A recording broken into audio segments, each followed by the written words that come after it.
Welcome everyone to the Western Museum of Flight. I'm Cindy Maka, the director.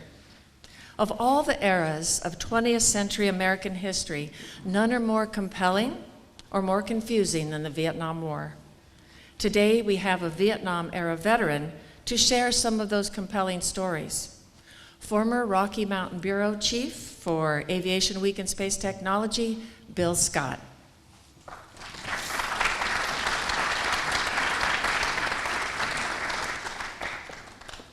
Well, good morning. Good morning. As Cindy said, I'm a Vietnam era vet. I didn't serve in country, but say it's been half a century roughly since the Vietnam War pretty much wound down. So why are we doing stories now? Well, it's very simple. Over the years, I heard quite a few stories from friends who did serve over there, but most of them had never been captured in print. And then what's happening now? As most of you know, we're starting to lose a lot of those veterans, and they're taking their stories with them.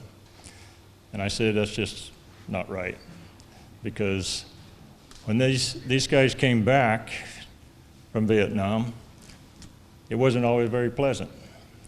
A lot of them were cussed at, spit upon, called baby killers, or even worse. So a lot of them decided nobody wanted to hear about their experiences, so they just stuffed them down and didn't talk about them. But now, as a lot of them are aging, they're starting to tell their stories. So I started rounding up some of these from friends I had heard tell these things over the years, and I thought it was very valuable to capture these experiences, because we want to make sure the lessons learned and those experiences are passed on to other generations. These veterans stepped up and did what their nation asked them to, even though a lot of the missions were downright ridiculous. But to honor those warriors who did what their nation asked, the best I could do was to try to give a feel in this book for what it was like to serve in Southeast Asia. So we have 18 stories. These are all personal stories. We cover these, Army, Navy, Marines, and Air Force. I didn't have any coasties in there. Sorry about that. But most of these have never been captured in print, but unfortunately at least 4 of these veterans are now gone.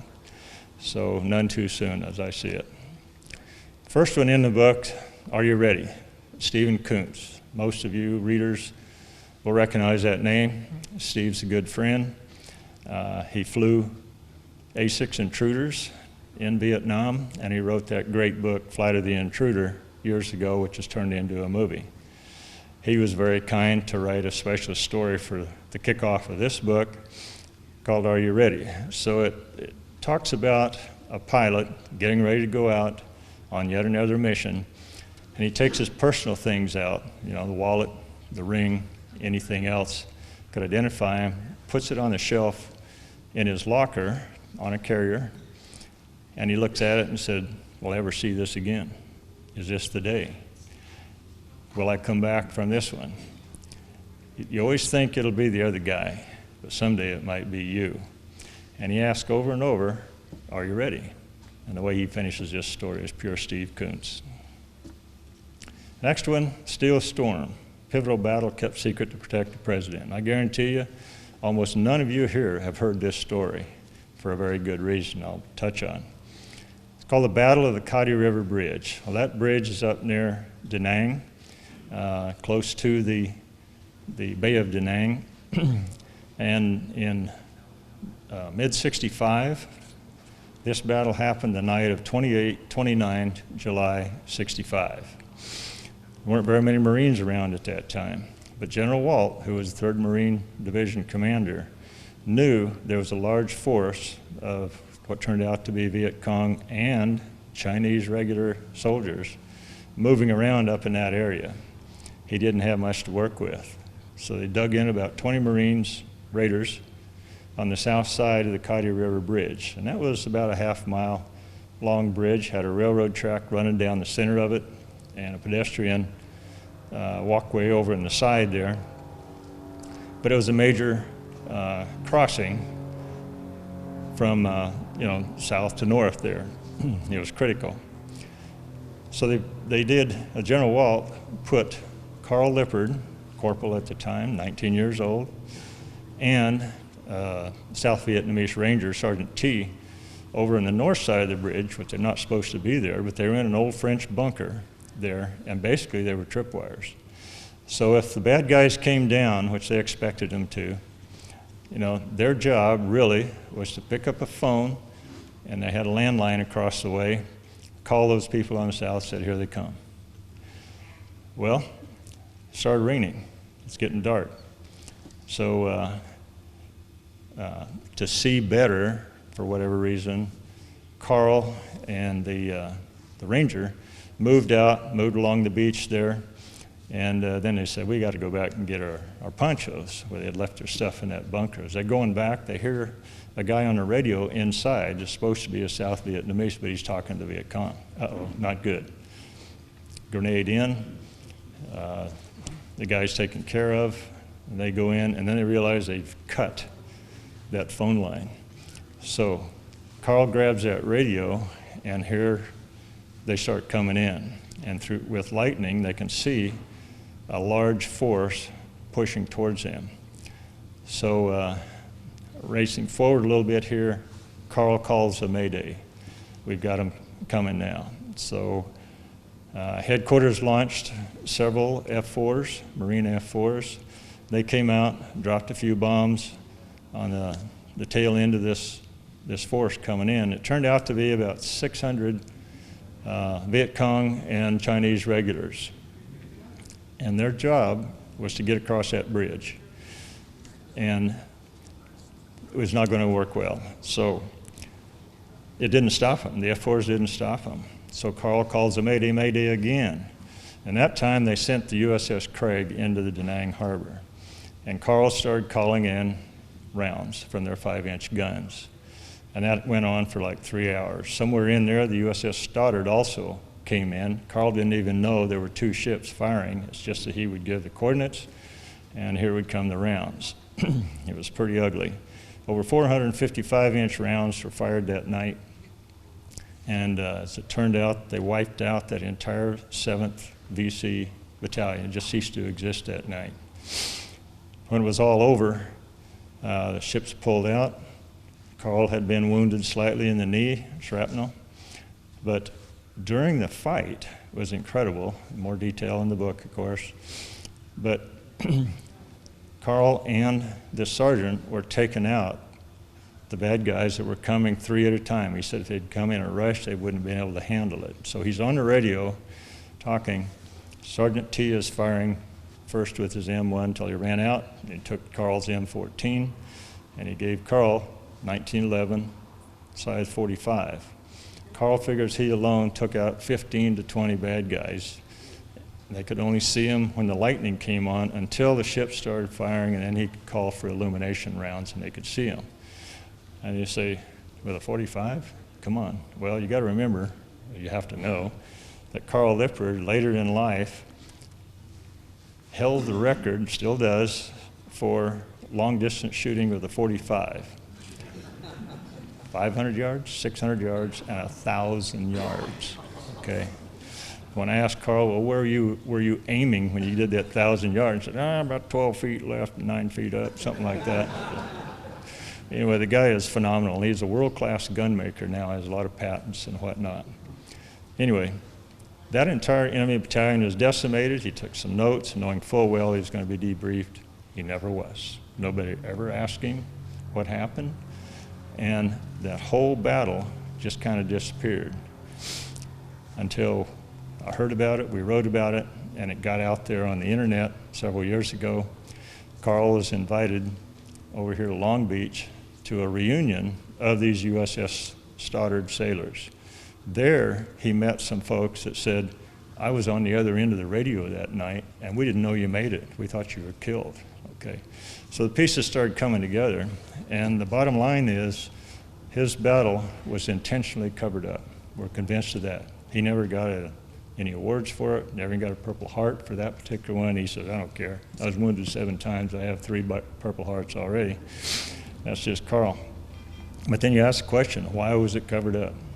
And we put forth some theories in there in the book, but once we started looking at records, there were entire lines, 6 lines wiped out, totally redacted in situation reports of the day.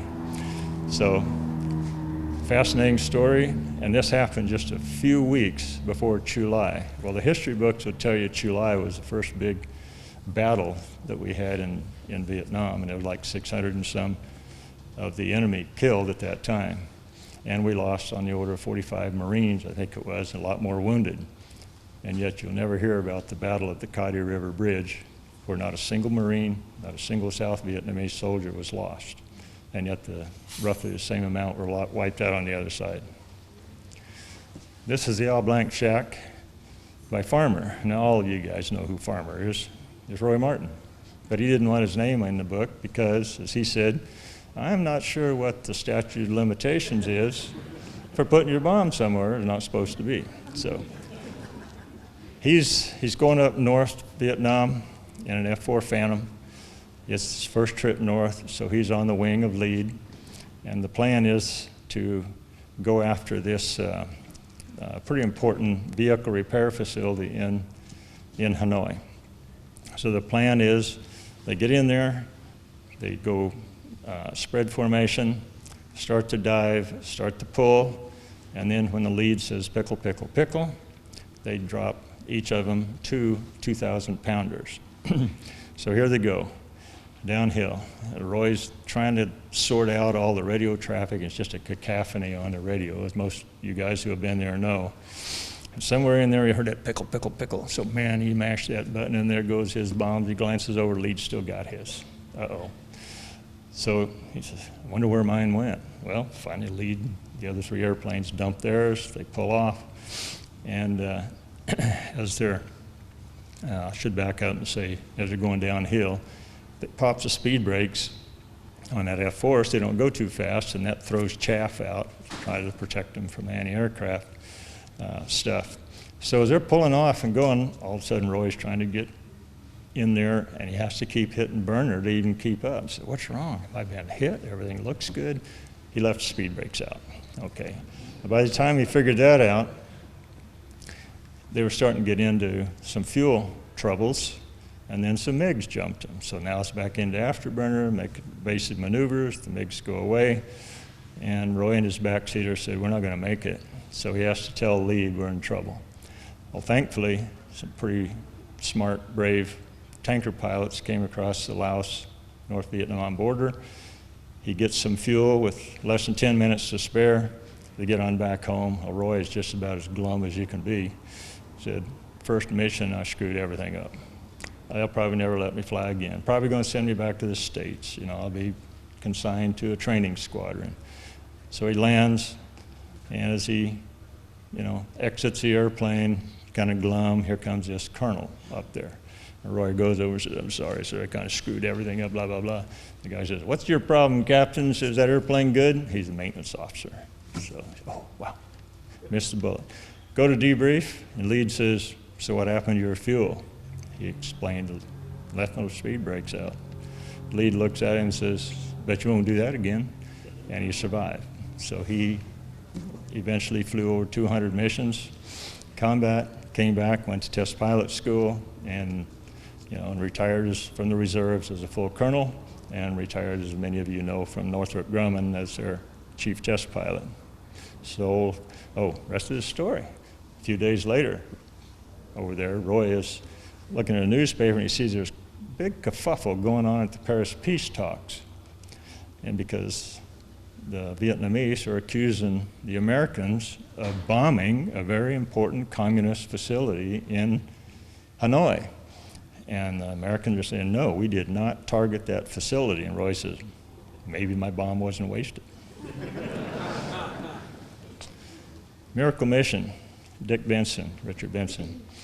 So he and his backseater, Jerry Doberful, are flying daytime recce mission in an RF-4C. Their job is to get photos to take a look at a road in North Vietnam where they had bombed a few days before, and got to get these pictures, see if you have to go back. So as he's making a hard turn around the shoulder of a mountain, he takes that golden BB, a 12.7 millimeter bullet, comes plowing through the canopy. You can see the hole there, and it hits Dick in the chest, and it just rips apart part of his parachute harness, and you know, the shock is horrendous. He hollers, "I've been hit," and Jerry takes over flying afterburner to get out of there, and Dick kind of passes out off and on. So Jerry is headed for the nearest place, NKP, but he's not sure how he's going to land this thing from the back seats. You know, the gear handle's in the front seat. Yeah, he can get the gear down by blowing them down, but UF4 guys know that we'd rather not do that. And then how am I going to get the hook down if I have to take the barrier? So, but he gets up, lined up on final, and Dick wakes up and says, "Got the field in the sight, I can land, I'll take over." And he lands, rolls out, gets stopped, barrier works, hook works, and then Dick passes out again. You know, next thing he remembers is a lot of hands hauling him out. And took him to the hospital, and the doctors are working frantically to try to stop the bleeding in his chest, and they dig out this little chunk of metal. Well, it's a St. Christopher medal that he was wearing. And kind of the joke was that he said, "We're not Catholic," but his wife gave it to him before he went over there, saying, "We're not going to hack off anybody," okay? But there's a nick in that medal, and the theory is because it was driven into his chest, that bullet hit that metal, drove it in there, and may have changed the trajectory of that bullet just enough where it missed his heart. So Dick says, "I may have gone through the valley of death there, but my defining moment was on the Mountain of Miracles."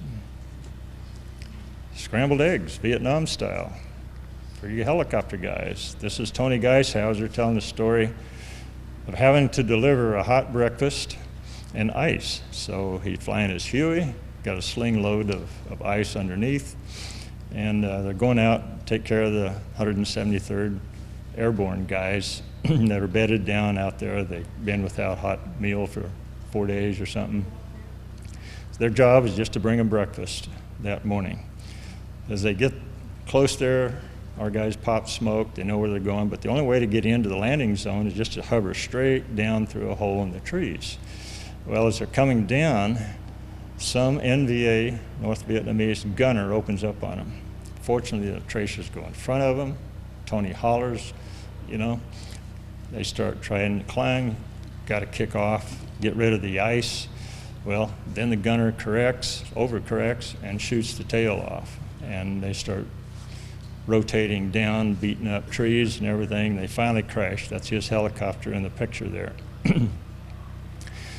Then an Army guy comes running over and says, "Follow me." So they're under fire now. They're totally surrounded by roughly 2,000, a regiment size, they said, of enemy. And it was a fierce battle for hours. So they put Tony and his crew kind of in the center there. And at some point, the sergeant crawls over and he gives Tony this broken rifle. Stock's broken off, but it's still got enough there. He says, "This'll work. So you put this in your groin, hang on to the barrel, and when they break through, just get it on automatic and go for it." Tony says, "How the hell did I go from flying breakfast in to this John Wayne situation of when they break through?" Well, a sister battalion hacked its way through the jungle, and they beat these guys back. So there was a lot of the other guys killed. We lost some people. There were airplanes coming in, dropping napalm, shooting. So it was pretty dicey for a while. But they got out. They made it. Fast forward 30-some years. Tony's working as a PR guy for Texas Instruments in Dallas, and he's in contact with some of these former Army guys. They're going to have a reunion of the 173rd there in Dallas. So they invite Tony because a lot of guys that never met didn't know the story of the helicopter pilot that was trying to bring him breakfast that day. So he goes, but he makes a stop on the way there. He said, I don't dare show up again empty-handed. So he gives this little pitch to the guys, and then at the end he holds up and hands out McDonald's McMuffin certificates for everybody. He said, maybe late, but we always deliver. This one's about the B-57G, which is a true night bomber over there. A lot of people don't know much about this, so Ed Thompson was one of the pilots there flying this big twin-engine airplane, and they developed the night fighting capability. So through this program they call it Tropic Moon, they added low-light TV, forward-looking infrareds, moving target indicator radar, and they were some of the first to start carrying laser-guided bombs. So Ed goes through some of the development stuff and then how they employed these things and some of the near misses they had as they started flying at night at a time when almost nobody did. And they carried any number of different weapons, some of which just didn't do the job. So they eventually went back to funny bombs, and that's what you see in the lower picture there. They're a canister type weapon, World War II vintage, and they had 182 thermite bomblets in there. And those things burned so hot that Ad said they could basically burn dirt. But you could drop, if one of those hit a truck, it's gonna take that truck out. Pretty effective. And then they had to develop a lot of these tactics to, quote, take back the night. So this was kind of the beginning of some of the night fighting capability, and it's a fascinating story. Ed Rasmus wrote a great book called When Thunder Rolled, an F-105 pilot over North Vietnam. Well, long ago, Ed gave me an excerpt from that book when I was working for Aviation Week magazine, and we had a section we called Contrails, and we would run these stories about once a month. But it's a great story, and Ed did a great job in that whole book. But he describes an F-105 Thunder Chief mission. They're going north, targets a bridge up there in North Vietnam, and as they come up on to that target, Ed spots two trains on a siding, but it's in the buffer zone. So this is a zone between North Vietnam and the Chinese border that they're not supposed to go into. Well, the lead says, wait a minute, I'm not leaving those trains there. They just came out of China hauling everything last night. So they roll in, they hit that train, they finally feel like they've done something good. And they avoid all the anti-aircraft fire. The whole crew gets out of there, and on the way home, you know, the adrenaline's running, and Ed has this brain flash that said, you know, this is a lot like stealing hubcaps when I was a kid in Chicago. And he describes what that was kind of like, and he said, we really didn't need the hubcaps. He said, we just liked the chase, if you will. He said, well, now we're doing it in a more serious fashion, but, you know, it still feels pretty good to get in, do your job, and get out without anybody getting hurt. So then they go to the debrief. Everybody's pretty excited. And they're talking about, yeah, we took out these, we may not have gotten the engines, but we got a bunch of boxcars, and everybody's really pumped up. Well, the intel guy takes a look and says, exactly where did this happen? Well, I was right here. He says, guys, I think you were in the no bomb zone, you know, the buffer there. He said, why don't you take a hard look again and tell me how you determined where you were? Well, I was using Doppler and I was using this, and said, it was a little inaccurate. Now, show me on that map. Well, Lead looks around, he says, I think we were right there. Yeah, that's it. It was close to that little village. And he said, that's what I thought. Good job, guys. The threat inside my aircraft, as it turns out, this has been the most popular story in the book with readers. It's about an OC-123K mission. Tom Menza flying it, and their job was to haul whatever was needed, wherever it needed to go in Vietnam. He goes to the airplane one morning, they're loading a water buffalo, 2,000-pound water buffalo. Why? Well, the State Department said they're going to give this buffalo to some villagers out there in the boondocks that had done a great job of helping some of our Army Rangers. So this is a gift from the United States. Tom can't believe it. They're scattering straw and everything in the cargo hold, big 6 straps. They strap this big boy down. He's not happy, of course. So everybody gets going. They're airborne, cruising along just fine, headed to this small dirt airfield. And all of a sudden, the loadmaster starts screaming over the intercom, "This damn thing's gotten loose. And he's after me," you know? So they're trying to figure out what to do, and the loadmaster goes up and goes into sloth mode, hanging from the ceiling, screaming. And then they're pretty close to landing, so Tom, just get this thing on the ground. He's coming in, it's a short strip, but he has 2,000 pounds of buffalo running back and forth in his airplane. The center of gravity is changing. It's hard to control in pitch, right? So he makes 5 approaches, 5 go-arounds. We can't do this. So he thinks about, let's drop that, basically the ramp in the back, and I'll just climb and that baby will fall out. Well, what happens if he hooks his horn somewhere in there? There's nothing in the checklist about a 2,000-pound buffalo hanging off the side of your ramp, right? So how that turns out is fascinating, and I won't screw up the story for you, but they did get on the ground, and then they went back, and he just never quite told the whole story in debrief. And in the middle of the night, the maintenance officer came and said, you know, some things aren't adding up here, so he's busted. Yeah. Marine scooter. A lot of you guys recognize this A4. Well, Hawk is a retired Marine 2-star general, and he didn't want his name in here either for the same reason Roy didn't. He said, what's the statute of limitations on some of these things? But anyway, he was part of a group, that some of the first that were flying out of Chu Lai, and they were using just the Marsden strip, you know, just metal on the ground. It was pretty short, 4,000 feet. So by the time you get that little A4 loaded up with weapons, they need a little help. So they strapped these JATO bottles, one on each side of the airplane, and the little rockets, they torch them off, they get the extra boost they need, get airborne, and then they turn that over the water and they jettison those JATO bottles. And then when they come back, they actually land like they're on a carrier. They put the hook down, and they have a barrier there that they have to hook when they land. So it was kind of an interesting land operation, but they used carrier-type techniques. So they take off on a mission shortly after Hawk gets there, and sort of like Ed Rasmus, they find some lucrative targets. These are fuel barges on a river, and then there's a construction project close by.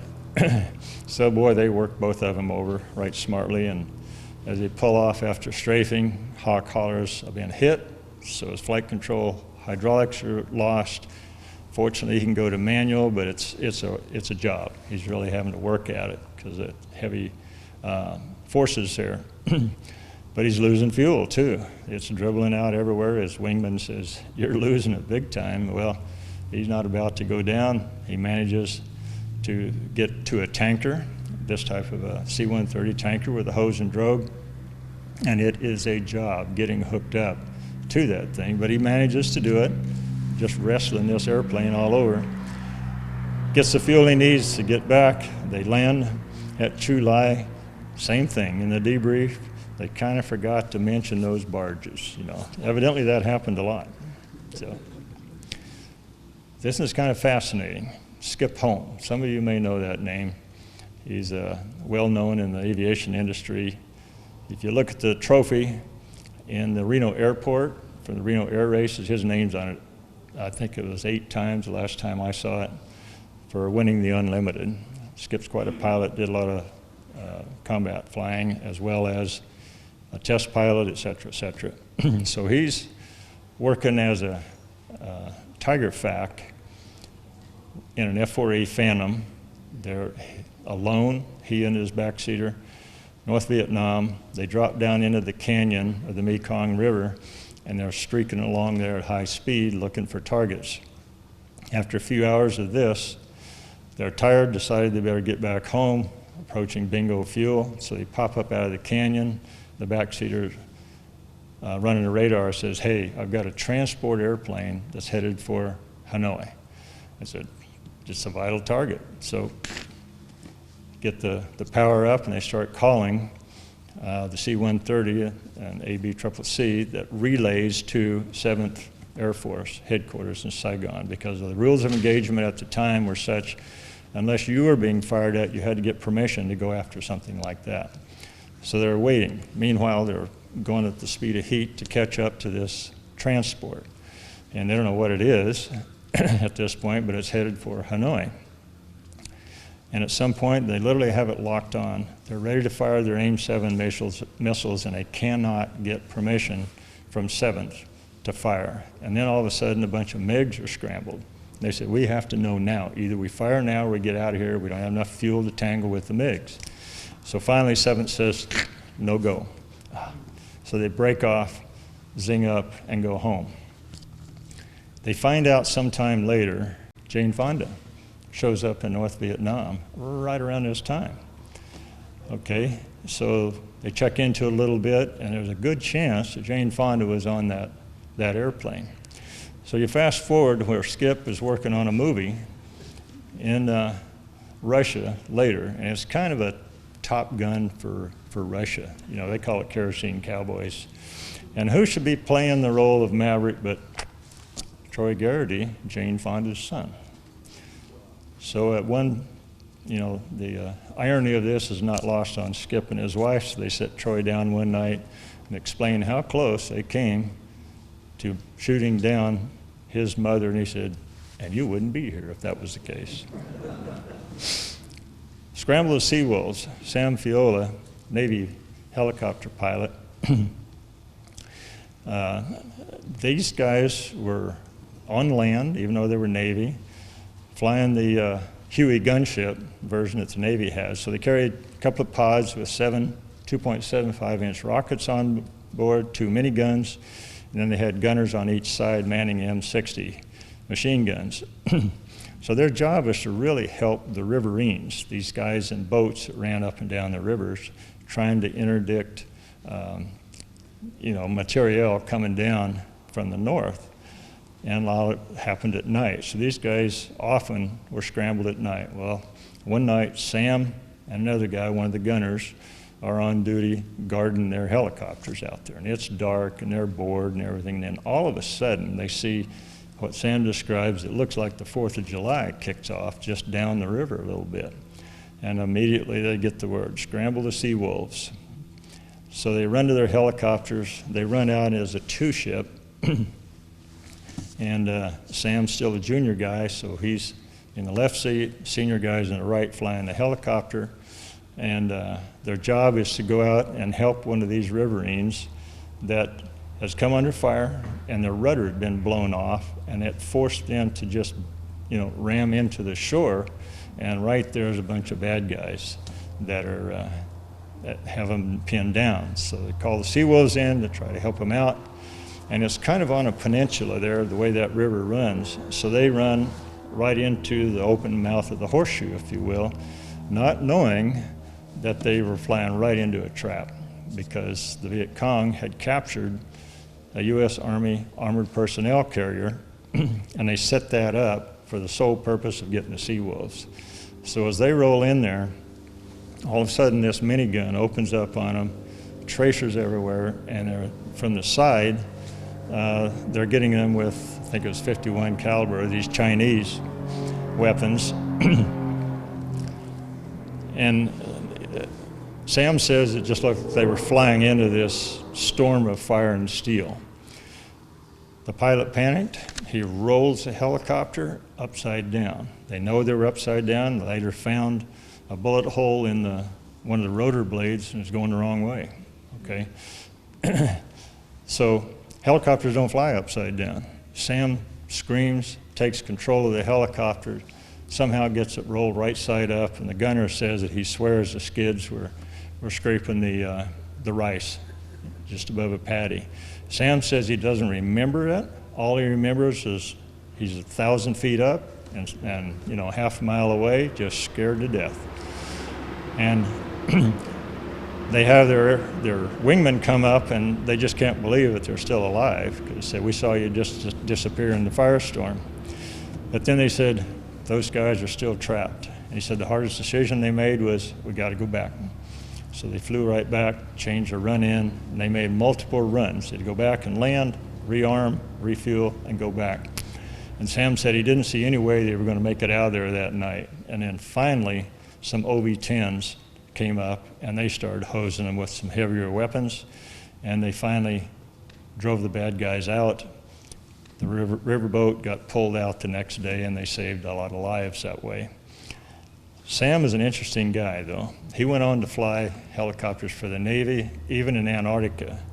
And there's a long story there of all the service he did, but it was enough that there's now a mountain in Antarctica named Viola Mountain. Hell Hits the Independence by Bob Klotz. Bob was a backseater in F-4s for the Navy.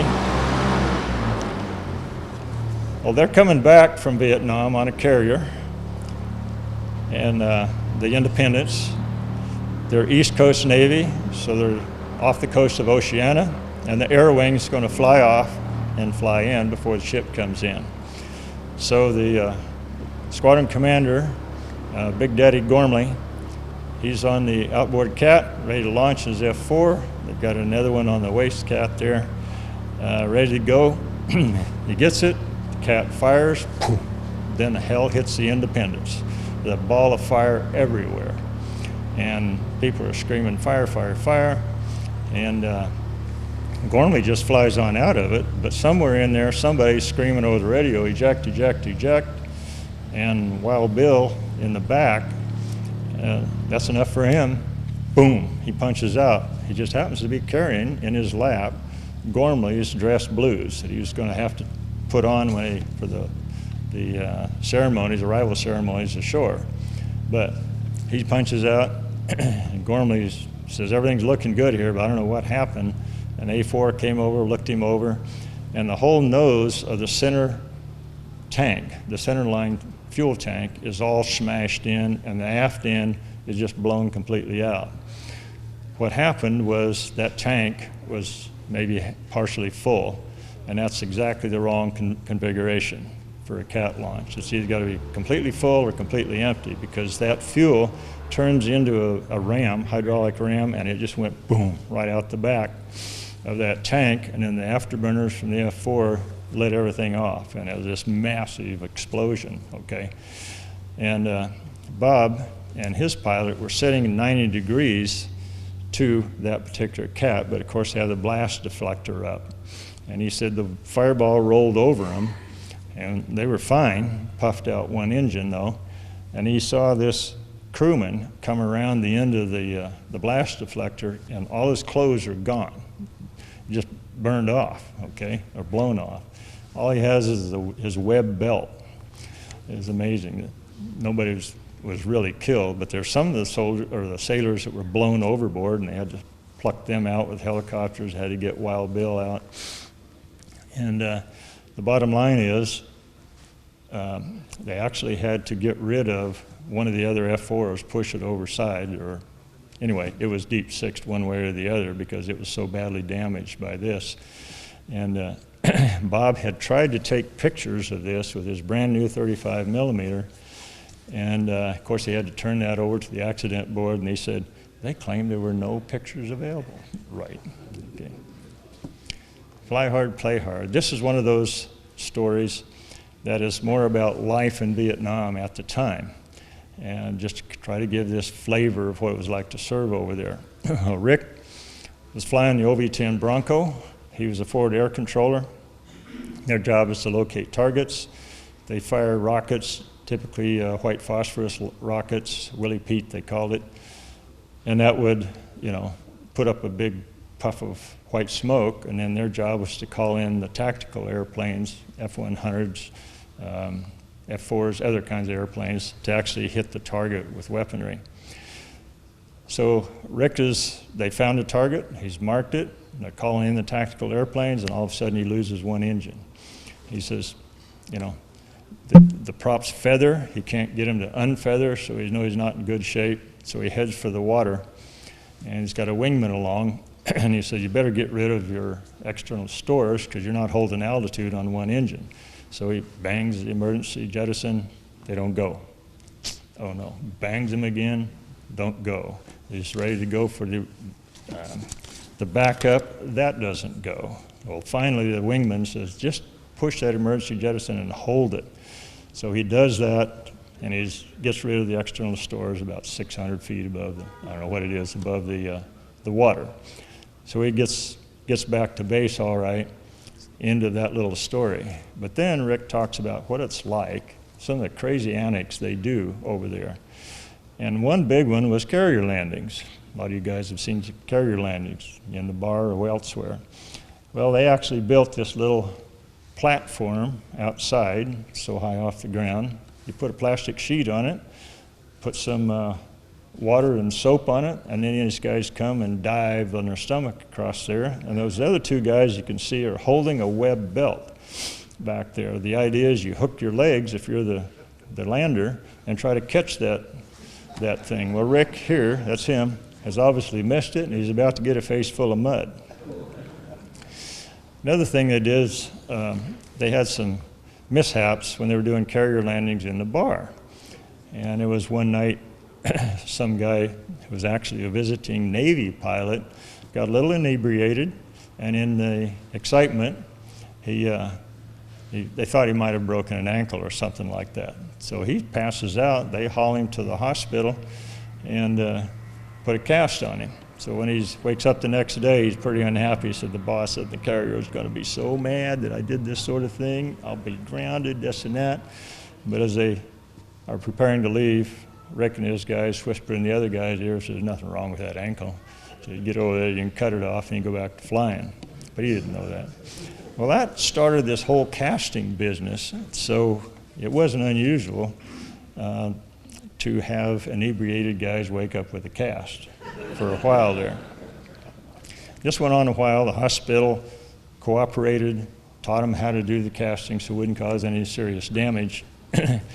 Well, after one particular wild night, they came back to the squadron hooch, and there's a guy passed out on the couch. I said, who is this guy? I knew most of the crews around there, and nobody had any idea who he was. So, yeah, he's a candidate.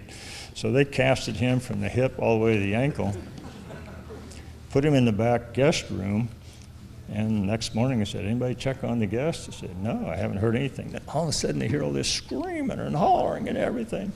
And they wait a while and finally gets real quiet. One guy goes down the hall, and the hooch maid is just scared to death, and she finally says that this guy woke up not happy, got a banana knife, cut off the cast and left. Well, who was this guy? I have no idea who he was. And a few days later, one of the guys came back to the squad and said, I found our mystery patient. He's selling encyclopedias over in the BX. He was a civilian. Bailout and rescue again. John Casper, F-105, Thunder Chief pilot, had the distinction of getting shot down twice within a matter of weeks. He fortunately got picked up both times. So second week in Southeast Asia, his 8th combat sortie, he's hit, he loses the flight controls, hydraulics, has to eject. And there's a good story of him on the ground trying to hide. You know, he can actually hear voices. He's worried about snakes, but he figures snakes are better than being captured. And they finally get a helicopter in, rescue him, but the helicopter says we're taking fire, so they drag him through the tops of the trees before they get him pulled in the helicopter. And John tells a really good story. He says, they finally got me inside, and I'm so happy. I'm trying to hug everybody, and they finally get him a little bottle of whiskey, and he downs that and calms him down, okay? So get back in the airplane and go. It's the old cowboy way. And we get bucked off, you get right back on that bronc, right? So now he's up to his 28th mission. They're going to Hanoi, going after a bridge.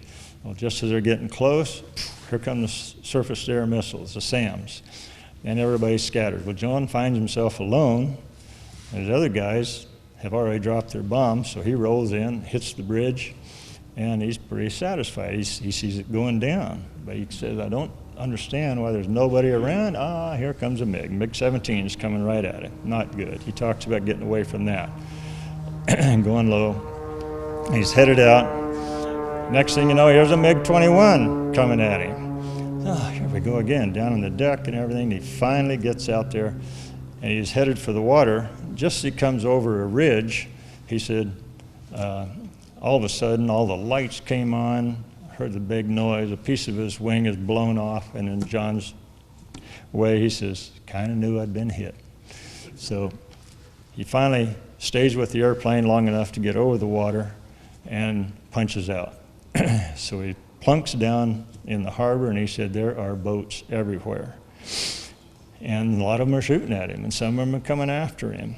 Well, it's quite a story of how the Sandys, the A-1s, came in, protected him, and this A-1 pilot talking to John on his emergency radio said, you see those little geysers now and then? I said, yeah, what is that? And he said, they're using you for mortar practice out there.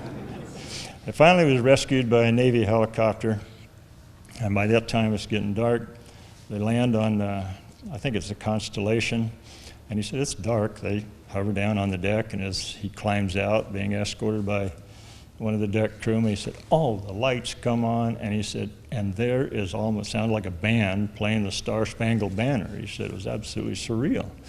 And out of the dark comes this guy, stuck his hand out and says, welcome back to the States, son. My name's Grant. Turned out it was Ulysses S. Grant, or not Grant, but Sharp. Ulysses S. Grant Sharp, who was the 4-star Navy admiral in charge of Pacific forces.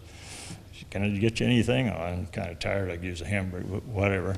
He said the admiral took him then to each of the ships as the admiral was making his circuits around there. He said, I kind of became the admiral's Air Force showpiece. And at one point he said, I'd really like to get back to my squadron, so they work it out how he can get back. So he gets into the squadron. He has a meeting with the squadron commander and says, John, we're sending you home. What? Only 28 missions, I got a long ways to go. I said, nope, policy of the day is, you're shot down twice, you're going home. I don't want to do that. I said, look, John, we just can't afford you anymore. Rescue the rescuers, Jim Brennan. This is one of those low-key guys, but they flew search and rescue helicopters over there, the came in UH-2, Clementine, and combat search and rescue is his mission. And he has a pretty good story there about an attempt to rescue a downed F-105 pilot. And as they go in, a lot of ground fire. They're turned away and diverted to pick up a Navy A-4 pilot that was shot down. So the next day they go back, try to rescue this 105 pilot, but man, they are surrounded by bad guys. They finally got in there, but then they couldn't get that penetrator through the trees. And that guy was captured and spent several years in the Hanoi Hilton. But Jim's helicopter was hit by ground fire. They're losing fuel. They make it out over the water about 10 miles offshore, and they have to ditch a helicopter. Well, they had taken out all the flotation gear in order to put in, armament and some armor for protection. So it's sinking fast, and Jim talks about kicking his way out. Helicopter rolls inverted, so as he's headed for the surface, he deadpans, so that's why we lost all our fuel. The whole bottom was stitched up with holes. So they were in the water now. They had to be rescued by another search and rescue helicopter. Well, Jim went on after he got out of service, flew for airlines, and he wound up over at Northrop Grumman here in town flying business jets for years. Great guy. Joe Guthrie was the commandant of test pilot school when Roy Martin and I were there. I was a class behind Roy as a flight test engineer. Joe was quite a character. He was flying Douglas A-1 Sky Raider in Vietnam. So he and his wingman out on a mission, drops his 500-pound bomb, and as he pulls off in his A-1, he feels this boom, this big explosion right under him. He said, oh my God, I've been hit bad. He tells the story of, this is the worst place a man can be hit, and he said, he hollers over the radio, I'm hit. The wingman says, I don't see anything. What's going on? No pain, no blood. Then he realized he's sitting on a hemorrhoid ring that they had liberated from the hospital because this particular airplane didn't have any padding in the seat. So it had been kind of worn out and it blew out. So So the wingman keeps saying, so what happened? What happened? So I'll tell you, get on the ground, get on the ground. He says, there's no way I'm putting that out over the radio. So, Rusty Gideon was flying F-100s over in Vietnam. He was a lieutenant at the time, but his dad was a 3-star general, also over there in charge of a whole bunch of stuff in the Pacific. Well, that general decided he was going to wrangle a flight with his own son on a combat mission. Well, they had lost a general in an F-4 not long before that. So there was a rule, no generals flying in combat. Well, he knew the guy that was in charge over there, the 4-star, so he made a point of it to get up there, fly with Rusty. So they go out, but before they go, Rusty's commander says, oh, you better not put a single scratch on that general, okay? It's my dad. Well, they go out, hook up with the forward air controller, and he's got a lucrative target. So they go in, they drop their 117 bombs, and the FAC comes back and says, man, fantastic. You did this, you did this, you did this, you did this. And Rusty says, there was no Viet Cong within 50 miles there. About all we did was make toothpicks out of trees, but that's the way it worked. But he said it was quite an honor to get to fly a combat mission with his dad. Last story in the book, Freedom Land. Randy DeAngelis was flying Lockheed C-141 from Hawaii back to Fort Smith, Arkansas. It was a night flight, and his cargo is 154 Vietnamese refugees. Some of these were boat people. They got out, and you know, most of them, a lot of them, with nothing more than the clothes on their back, very little. And they were excited, going to America, right? Well, en route, they tune in on the ADF, automatic direction finding, which is basically a, radio, so they can listen to the radio on this. And President Gerald Ford was giving a speech that night, and it was all about the backlash they were getting from bringing in so many Vietnamese refugees. So a lot of people didn't want them coming in, okay? And Ford gave a very passionate speech that night and said, we've always been the country that accepted these refugees, right? This is going to work out. So Randy's kind of musing about what are they going to find when they get here? They're going to just run into discrimination and bias and whatever. And he reflects back on his own family's history of coming in from Italy, a few generations before. They finally land in Fort Smith after a long flight, and the refugees are very quick to leave the airplanes. So when Randy comes down off the flight deck, good and tired, and there's just a few people there, but there was this one family that saw him, and they lined up,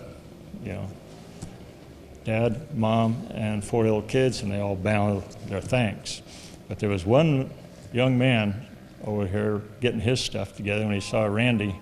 He looked at him, he just beamed, he pats the floor, and he says, Freedom Land, Freedom Land.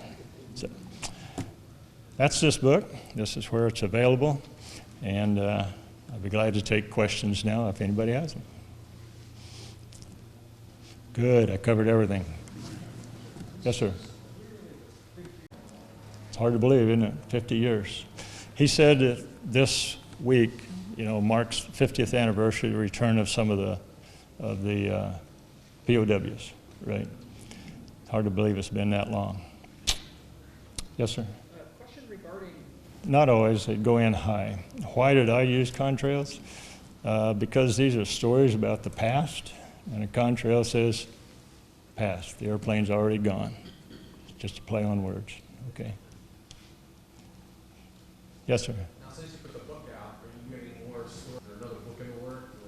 The question is, are we getting more stories pouring in as a result of this book, and will there be another one? My publisher says it kind of depends on how this one does, whether we'll go for a second book. But yeah, you're right. A lot of stories have come in. So people read the book and said, man, you ought to talk to. So I've got a list that started. And now there's a lot of good stories still out there. And if we were to do a series, it wouldn't always be about Vietnam. We're looking at other elements. There's a lot of stories just out of the Cold War, never been told. A lot of stories from Iraq and Afghanistan. Of course, we're kind of partial to flight tests, and there's some great stories there too. So, more stories than I have life left, probably. Yes, sir. You mentioned there was a lot of redacted Mhm. information. The question was, in Carl Lippert's story, and a lot of the records had a lot of redactions in it, and you think that maybe some of that stuff would be declassified someday. As near as we can tell, there was nothing classified about this. But, so you ask the question, why was that stuff redacted? And then there's a lot of evidence that dates have been changed. This changed, that changed. It was an intentional operation for some reason. There's two theories that we've come up with, and that's what about all they really are.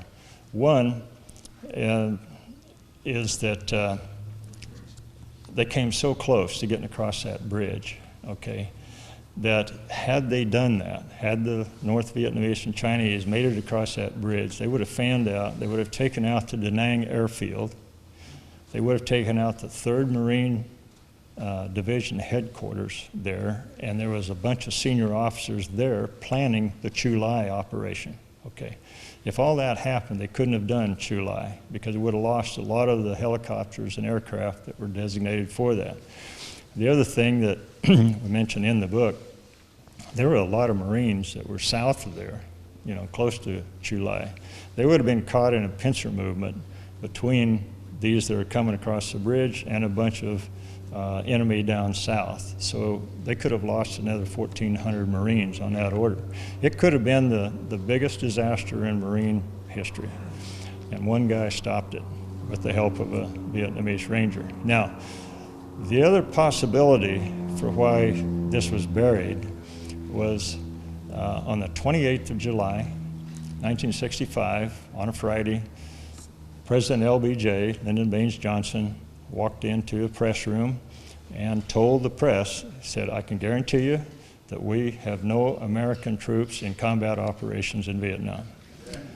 Carl's battle happened that same night before, okay? So how many generals were going to push up the line the story of this battle to embarrass the president?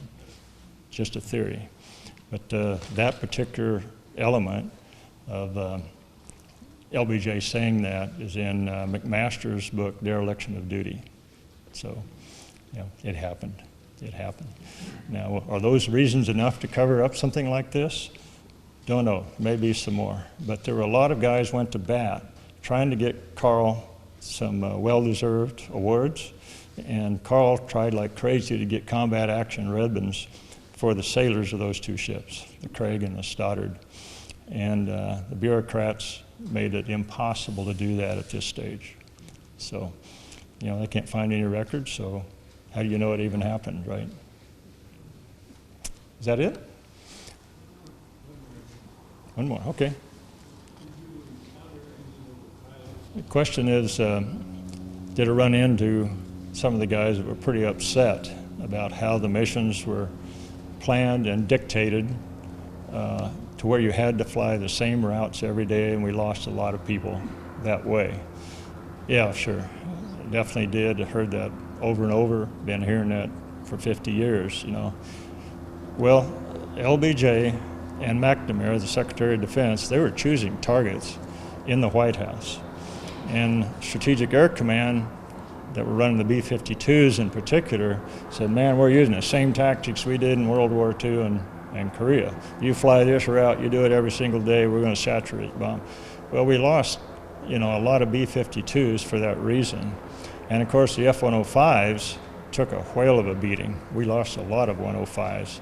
So there was a lot of tactics development over the years, and I would defer to people like Roy Martin and Bob Ettinger, who you've heard here before, to talk about there, because they were there. They lived this nonsense. But yes, 58,000 names on the wall in Washington, and how many of those wouldn't have been there if the military had been allowed to do their job properly? Yeah, there's a lot of hard feelings still out there, I guarantee you. Is that it? Well, thank you much for your attention. I appreciate it.